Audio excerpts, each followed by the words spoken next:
welcome to our first program in the series On Stage. And I have with me three delightful people who will be on stage less than a week from now. Yes. And one of them is Howard Lieberman, Yes, sir. a jaded optimist, I understand. Yes. And Mary Harris, Yes. a songstress, a keyboard artist, just a great entertainer. Thank you. And Loren Niemi. Yes. Niemi, you are the unjaded optimist, is that right? In this pairing, I certainly am, yes. Well, yes. Now, but you're longtime storytellers, the two guys here, Yes. and you managed to get this wonderful lady to play music with you and even sing. Is that to dilute the story then?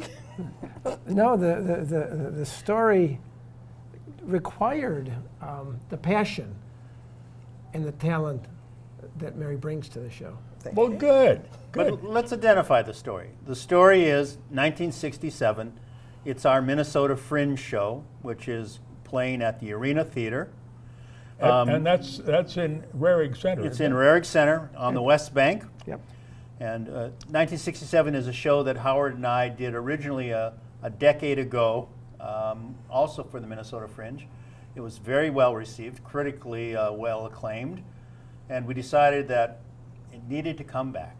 And in the Yes. process of bringing it back, we thought we really wanted to accentuate the positive, and so Mary and Rose McGee joined us. Rose McGee. Yes. Oh, she's got a reputation here for that sweet potato pie.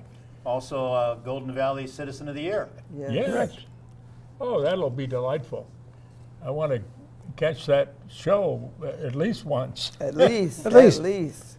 And what date, what times and dates? So Tuesday, August 8th at 7 p.m., Friday, August 11th at 7 p.m., and Saturday, August 12th at 8:30 p.m. Primo time to come and see a Fringe show. Yes. So we'll just have a few minutes here before I let you loose performing, storytelling, singing, and why this show? Why now? Again. Well, let me backtrack slightly and then answer your question. Not everybody might know what the Fringe Festival actually is. Oh, The Fringe Don't we all Festival, no. Fringe festivals have been around since 1948. There are hundreds of them around the world. Ours is one of the oldest in the United States.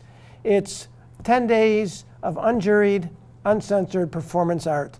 You never know what you're going to get, but it's all going to be interesting. Now, why this show? As Loren said, we first did this show 10 years ago as the 10th anniversary of 1967. A time 40th. 40th, thank you. A time we remember well, Mary perhaps not, and it impacted our lives. And we had hoped back then that on a going forward basis, those impacts would continue. But as we look around us today, we see that not much has changed in a positive way. In fact, some would argue we're going backwards. And so we decided to have a 10th anniversary reunion of the show, relook at the show, and it's the 50th anniversary of 1967. 50th anniversary. Yes. So for most people, 1967 was the summer of love. That's what they remember, But in fact, it was also the summer of rage. Yes. In 31 American cities, the African American community, and in a couple of cases, the Latino community, rose up and said, we can't take this anymore. And in most cases, the National Guard had to be called in order to restore order or to contain the community. So. And they were often called riots, but in fact they were more kind of revolution. I think revolution is a fair word. If you think about it this way, the 1964 Civil Rights Act happened, And for most people, there was no change. There was no sense of change at all, other than that the legal concept of equal rights. Right. So, how have the events of 1967 shaped you as artists? Do you recall anything about 67? Not much. I mean, So, we'll leave it not to about the- the shaping. I was living my life. I was doing what I did. I was in Moline, Illinois, so not fully aware of the conditions in the world as far as racism. And how different about you things. guys? Well, I can say that in '67, I was already very politically active. I probably stumbled into politics, and the events of '67, the '68 Democratic Convention, the assassinations, all that kind of jolted me to a place where I said, I need to do more tomorrow and the day after than just blithely move along from day to day and place to place. So it really activated you. Absolutely. And So, you, well, Loren?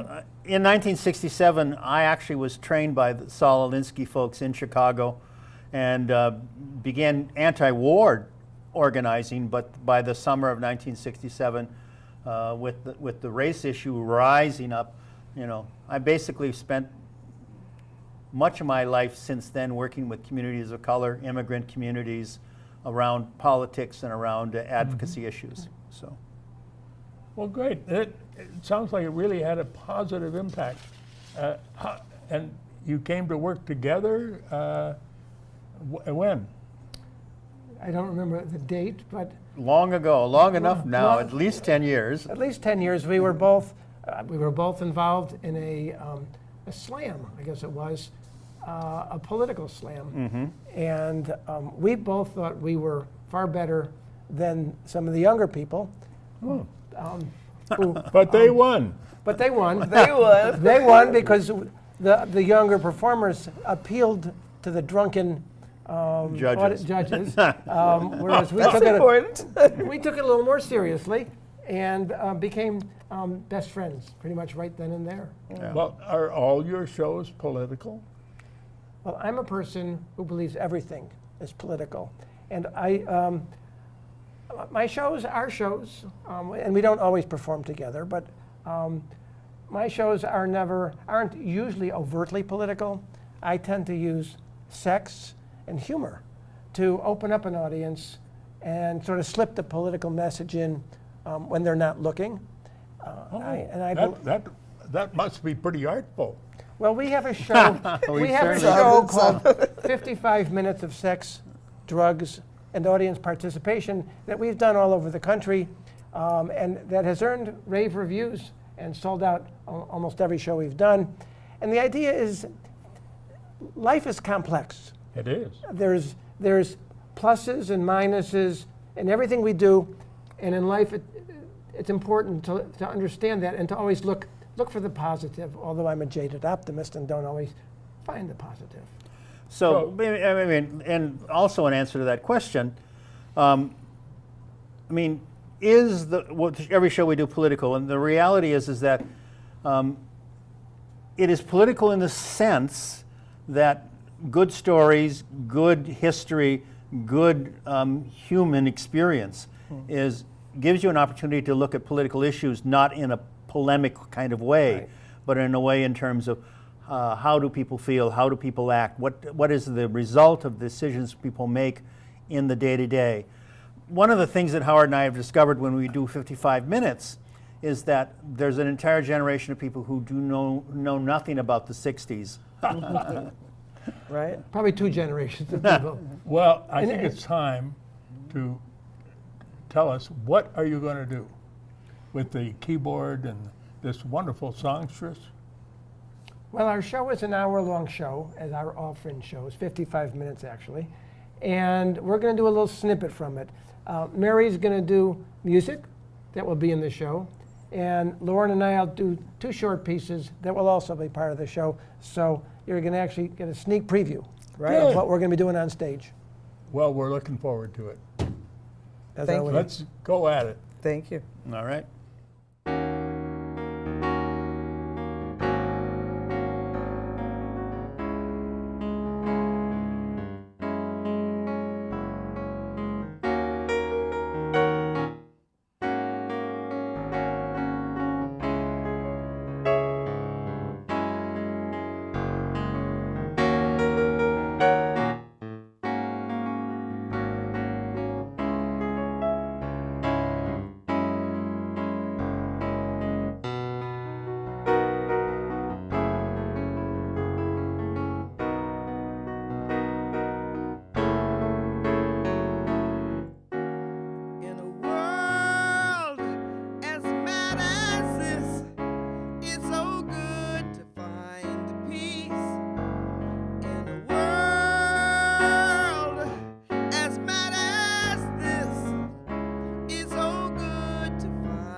August 3rd, 1966. I'm home alone, probably pondering what comic I wanted to read that afternoon, when the phone rings. I answer it. It's a call from some organization called the Students for Sane Democracy, the SSD, he says. They want to know if my brother Alan will go down and march from downtown Chicago to some park on the south side for equal housing rights with somebody named Dr. Martin Luther King. Now, I don't know who Dr. Martin Luther King is. And I don't really know what the issue is, but I'm a teenager and I'm bored. So I say, my brother can't go, but I'll go. And I do. So a couple of days later, I step out of a van in downtown Chicago, near Washington and State. And there are all these people holding signs, giving out signs, and there are a couple of white people there, mainly the people giving out the signs. And then the rest of the people are black. I'm a white person from the north side of Chicago, the most heavily segregated city in the north and perhaps in the entire country. So I look around me and I realize, who are these people? There are a lot of black men, big men, and I'm not a big person. And I'm feeling kind of alone. But somebody gives me a sign and I start marching. And I start marching, and we march, and we march, and we march. And all around us, people are driving by us. They're throwing beer cans at us. They're throwing cigarette butts at us. And they're shouting some of the most vile things I'd ever heard in my life. And a lot of it seems to be directed at me. One person, he pulls up and he stops right next to me where I'm standing when the crowd stops. And he says, those people, they don't know any better. But you're a white boy. And you're a piece of filth.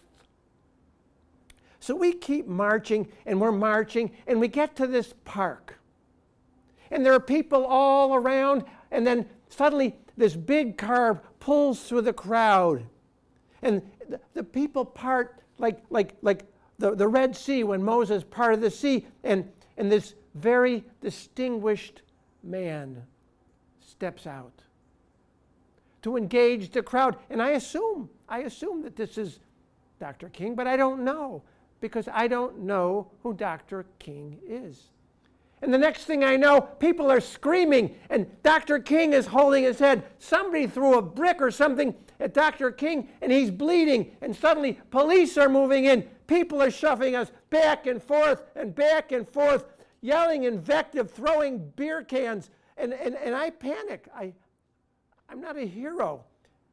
And I want to run. I want to run. I don't know where to run. This is my city, but this is not my city.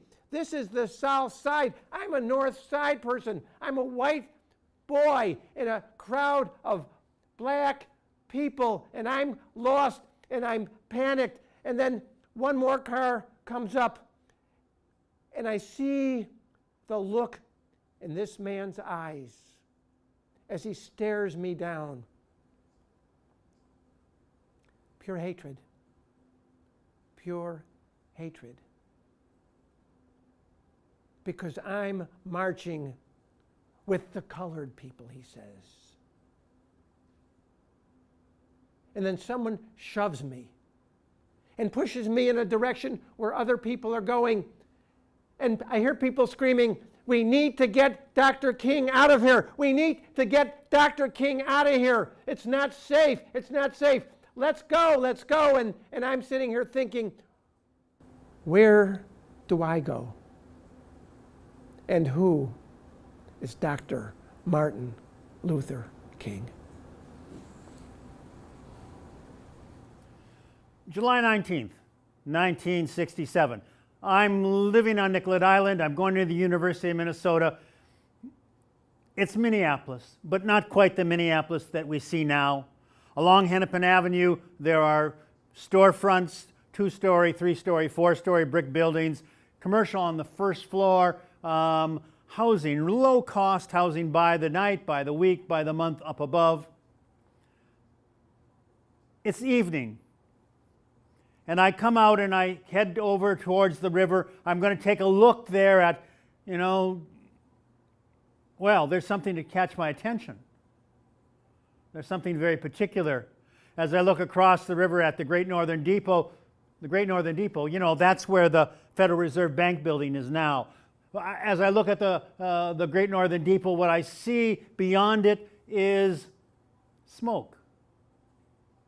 There's a fire someplace. Maybe one, maybe two. It's hard to tell. Actually, it's more than one fire. There's a bunch of it. A bunch of columns of smoke rising, and they're all somewhere on the north side. Something is happening, and I don't quite know what it is.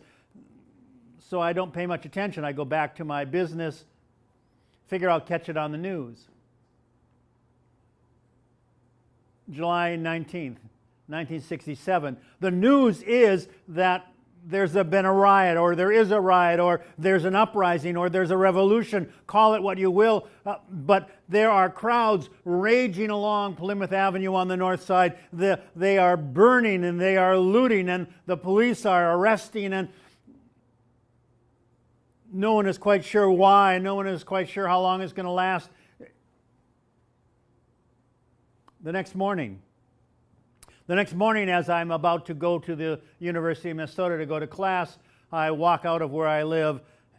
I don't really look to the north. I look to Hennepin Avenue, and as I get to Hennepin Avenue, comes a convoy of trucks, Jeeps actually, and in that convoy there are soldiers, National Guard. They've got their helmets on, they've got their fatigues on, they've got their rifles in front of them, they've got their rifles at the ready with the bayonets sticking up.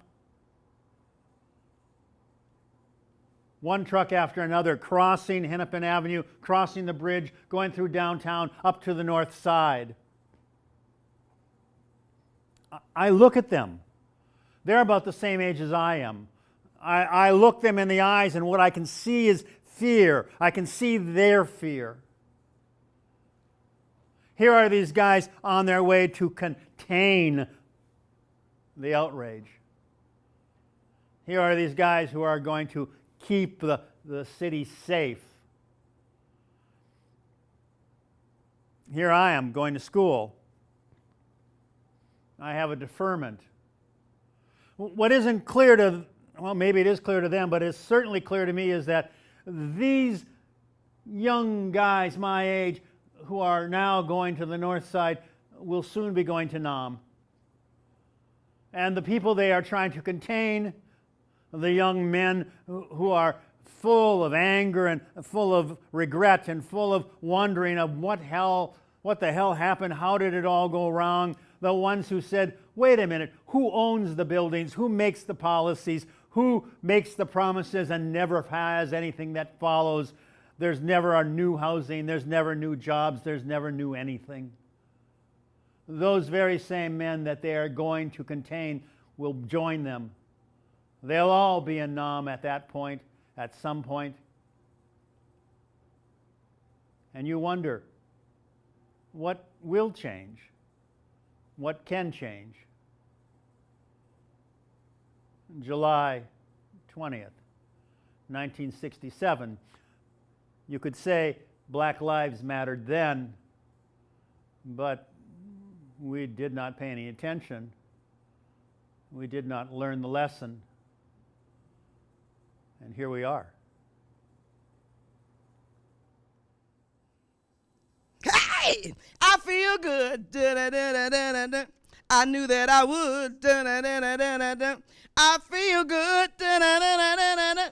I knew that I would. Da-da-da-da-da-da. It's so good, so good, 'cause I got you. So good, so good, 'cause I got you.